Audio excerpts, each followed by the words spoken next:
नमस्कार दोस्तों, स्वागत है आप सभी का आपके अपने चैनल पर। आज हम बताएंगे देश दुनिया से आने वाली तमाम छोटी व बड़ी खबरों की जानकारी और कुछ बड़े ऐलान, जिससे हर देशवासी को होगा बड़ा फायदा।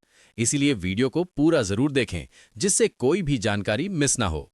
अगर सभी राशन कार्ड, ई श्रम कार्ड, जन धन खाता, उज्ज्वला योजना के लाभार्थी हैं, तो वीडियो को लास्ट तक जरूर देखिएगा, क्योंकि आगे हम बताएंगे होली पर क्या-क्या मिलेगा फ्री। और वीडियो को लाइक कर दें, साथ ही चैनल को सब्सक्राइब करके बेल आइकन जरूर दबा लें, जिससे ऐसी ही योजनाओं की जानकारी आपको सबसे पहले मिले।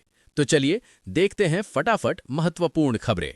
देखते हैं पहली बड़ी खबर, जहां अगर आप प्रधानमंत्री किसान सम्मान निधि की 22वीं किस्त का इंतजार कर रहे हैं, तो ये खबर सीधे आपके 2000 रुपए से जुड़ी है। इस समय सबसे बड़ा सवाल यही है, 22वीं किस्त कब आएगी और क्या सभी किसानों को एक साथ मिलेगी या कुछ लोगों की फिर अटक सकती है।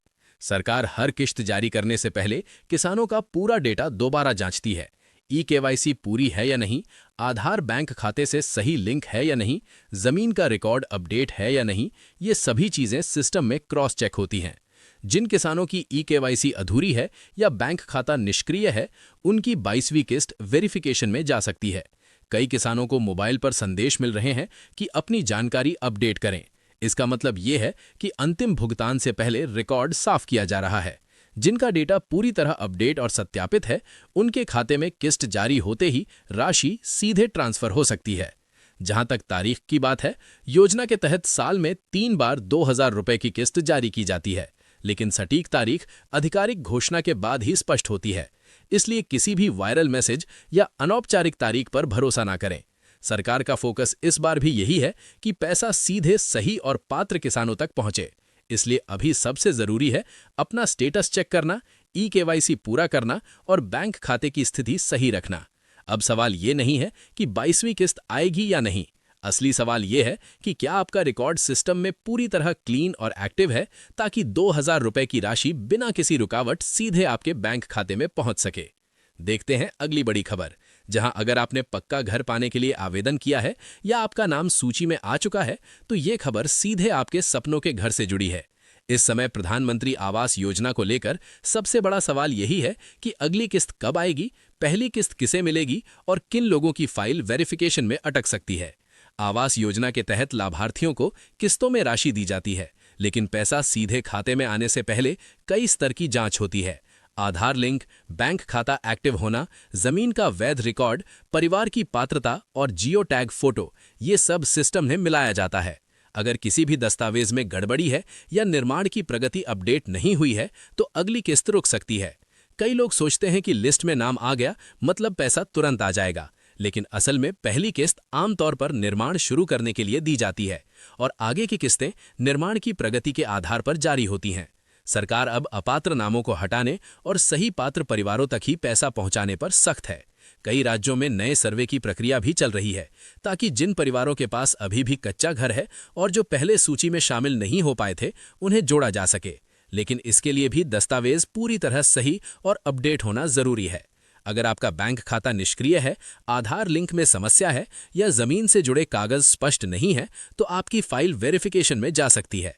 इसलिए पंचायत या संबंधित पोर्टल पर अपना स्टेटस जरूर चेक करें। अब सवाल ये नहीं है कि आवास योजना चल रही है या नहीं। असली सवाल यह है कि क्या आपकी फाइल सिस्टम में पूरी तरह क्लीन, अपडेट और सत्यापित है, ताकि आपके पक्के घर का सपना बिना रुकावट पूरा हो सके और किस्त की राशि सीधे आपके खाते में आती रहे। चलिए देखते हैं अगली खबर, जहां रुकिए, क्योंकि अगर आपके घर में प्रधानमंत्री उज्ज्वला योजना का गैस कनेक्शन है, तो ये खबर सीधे आपकी रसोई और महीने के खर्च से जुड़ी है। इस समय सबसे ज्यादा चर्चा यही है कि क्या उज्ज्वला लाभार्थियों को अतिरिक्त सब्सिडी मिलेगी, क्या किसी खास मौके पर फ्री सिलेंडर दिया जाएगा और किन लोगों का लाभ वेरिफिकेशन में जा सकता है। सबसे पहले समझिए कि उज्ज्वला योजना पूरी तरह डिजिटल सिस्टम पर चलती है। सब्सिडी सीधे डीबीटी के माध्यम से बैंक खाते में जाती है। इसका मतलब यह है कि आपका बैंक खाता एक्टिव होना चाहिए, आधार सही से लिंक होना चाहिए और केवाईसी पूरी होनी चाहिए। अगर बैंक खाता निष्क्रिय है या आधार लिंक में गड़बड़ी है, तो सब्सिडी अटक सकती है। कई बार सोशल मीडिया पर यह मैसेज वायरल होते हैं कि सभी उज्ज्वला लाभार्थियों को फ्री सिलेंडर मिलेगा, लेकिन किसी भी तरह की राहत या मुफ्त रिफिल की सुविधा तभी मिलती है जब सरकार आधिकारिक घोषणा करती है। केवल कनेक्शन होना अपने आप मुफ्त सिलेंडर की गारंटी नहीं है। सरकार का फोकस अब ये सुनिश्चित करना है कि लाभ सही और सक्रिय उपयोगकर्ताओं तक पहुंचे। जिन कनेक्शनों में लंबे समय से रिफिल नहीं हुआ है या जिनका रिकॉर्ड अधूरा है, वे जांच में आ सकते हैं। इसलिए नियमित उपयोग और सही रिकॉर्ड रखना जरूरी है। अगर भविष्य में कोई अतिरिक्त सब्सिडी या राहत पैकेज घोषित होता है तो वही लाभार्थी पूरा फायदा ले पाएंगे जिनका डेटा सिस्टम में पूरी तरह क्लीन और एक्टिव होगा। अब सवाल ये नहीं है कि फ्री सिलेंडर मिलेगा या नहीं। असली सवाल यह है कि क्या आपका उज्ज्वला कनेक्शन पूरी तरह एक्टिव, आधार से लिंक और बैंक खाते से जुड़ा है, ताकि कोई भी राहत बिना रुकावट सीधे आपके खाते तक पहुंच सके। इसी के साथ चलते हैं अगली खबर की तरफ, जहां अगर आपके घर में किसी बुजुर्ग को वृद्धा पेंशन मिलती है तो ये खबर सीधे उस रकम से जुड़ी है जो हर महीने उनका सहारा बनती है। इस समय कई राज्यों में पेंशन को लेकर चर्चा तेज है। क्या राशि बढ़ेगी, क्या बकाया भुगतान एक साथ आएगा और किन लोगों की पेंशन वेरिफिकेशन में जा सकती है, इसलिए पूरी जानकारी समझना जरूरी है। अधिकांश राज्यों में वृद्धा पेंशन सीधे बैंक खाते में डीबीटी यानी डायरेक्ट बेनिफिट ट्रांसफर के माध्यम से भेजी जाती है। इसका मतलब साफ है कि बैंक खाता सक्रिय होना चाहिए, आधार सही से लिंक होना चाहिए और जीवन प्रमाण पत्र समय पर जमा होना जरूरी है। अगर जीवन प्रमाण पत्र अपडेट नहीं है या केवाईसी अधूरी है तो पेंशन अस्थायी रूप से रुक सकती है।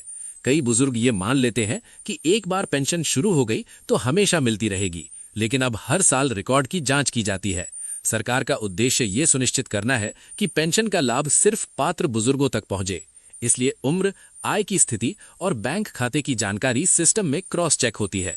जिन खातों में लंबे समय से लेन देन नहीं हुआ या जिनका आधार लिंक स्पष्ट नहीं है, वे वेरिफिकेशन में जा सकते हैं। कई जगह पेंशन राशि बढ़ाने की मांग भी उठ रही है और कुछ राज्यों में समीक्षा की प्रक्रिया भी चल रही है, लेकिन अंतिम फैसला आधिकारिक घोषणा के बाद ही लागू होता है। इसलिए किसी भी वायरल मैसेज पर भरोसा करने के बजाय अपना रिकॉर्ड अपडेट रखना ज्यादा जरूरी है। अगर भविष्य में राशि बढ़ाने या अतिरिक्त सहायता की घोषणा होती है तो वही बुजुर्ग पूरा लाभ ले पाएंगे जिनका डेटा सिस्टम में पूरी तरह साफ और एक्टिव होगा। देखते हैं अगली महत्वपूर्ण खबर, जहां अगर आपके घर में राशन कार्ड है तो ये खबर सीधे आपकी रसोई और महीने भर के खर्च से जुड़ी है। इस समय सबसे बड़ा सवाल यही है कि क्या राशन की मात्रा में कोई बदलाव होने वाला है, क्या 5 किलो से ज्यादा अनाज मिल सकता है और किन लोगों का कार्ड वेरिफिकेशन में जा सकता है। देश में राशन वितरण सार्वजनिक वितरण प्रणाली के तहत होता है। इसके अनुसार पात्र परिवारों को प्रति व्यक्ति 5 किलो अनाज दिया जाता है। राशन कार्ड की अलग अलग श्रेणियां होती हैं, जैसे एपीएल, बीपीएल, अंत्योदय अन्न योजना यानी एएवाई और प्रायोरिटी हाउस होल्ड यानी पीएचएच। एएवाई कार्ड धारकों को तय मात्रा में अधिक अनाज मिलता है क्योंकि वे सबसे गरीब वर्ग में आते हैं, जबकि पीएचएच कार्ड पर प्रति सदस्य के हिसाब से वितरण होता है। अब सरकार का फोकस रिकॉर्ड की सख्त जांच पर है। ई-केवाईसी, आधार लिंक, परिवार के सदस्यों का सत्यापन और नियमित राशन उठाने का डेटा सिस्टम में मिलाया जा रहा है। जिन कार्डों में डुप्लीकेट नाम, अधूरी जानकारी या लंबे समय से वितरण न लेने की स्थिति है, वे वेरिफिकेशन में जा सकते हैं। इसलिए ये मानकर न चलें कि पुराना कार्ड अपने आप हमेशा सक्रिय रहेगा। कई बार त्योहारों या विशेष परिस्थितियों में राज्य सरकारें अतिरिक्त अनाज, दाल या चीनी देने का फैसला करती हैं, लेकिन ये आधिकारिक आदेश पर निर्भर करता है। अगर भविष्य में अतिरिक्त राशन की घोषणा होती है तो वही परिवार पूरा लाभ ले पाएंगे जिनका कार्ड पूरी तरह एक्टिव और अपडेट होगा। इसलिए अभी सबसे जरूरी है कि अपना राशन कार्ड स्टेटस चेक करें, ई-केवाईसी पूरी कराएं और बैंक खाते की आधार लिंक की पुष्टि करें। अब सवाल ये नहीं है कि 5 किलो मिलेगा या 7 किलो। असली सवाल यह है कि क्या आपका राशन कार्ड सिस्टम में पूरी तरह क्लीन, अपडेट और सक्रिय है, ताकि कोई भी अतिरिक्त लाभ बिना रुकावट आपके घर तक पहुंच सके। इसी के साथ बढ़ते हैं अगली खबर की तरफ, जहां अगर आपकी बेटी के नाम पर लाडली लक्ष्मी योजना में रजिस्ट्रेशन है तो ये खबर सीधे उसके भविष्य और मिलने वाली अगली राशि से जुड़ी है। इस समय सबसे बड़ा सवाल यही है, अगली किस्त कब आएगी, किस चरण पर कितना पैसा